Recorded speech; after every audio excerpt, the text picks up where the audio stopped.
Just curious how we get institutional adoption for XRP. Won't the banks use Ripple's stablecoin? In short answer, what I'll say is there's counterparty risk with Ripple. Banks and institutions don't want to make Ripple rich. They want to make themselves rich. They're going to reissue their own stablecoins. They're not going to want to hold Ripple stablecoin. Smaller banks and, regional banks and some others might be willing to, leverage Ripple's infrastructure and utilize their tokens for different applications because they don't want to have to deal with the additional complexity, and they may not have the money to buy the treasuries to be able to issue their own stablecoins. Large scale institutions are absolutely going to issue their own stablecoins and do not want to work with Ripple in that capacity.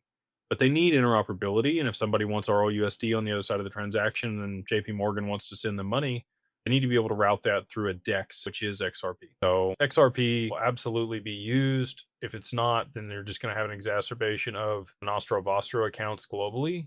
Instead of $27 trillion locked up, you're going to have like 50 or 60 trillion locked up. The whole point is to unlock that capital, not lock up more. So banks don't want counterparty risk, and they also want to enrich themselves by holding the treasuries and issuing their own stablecoins. So no, unless they don't have the capability to do either of those things, or they want to work with Ripple because they don't have either of those things, then they're going to be doing it themselves, and they would just settle through XRP and not utilize ROUSD.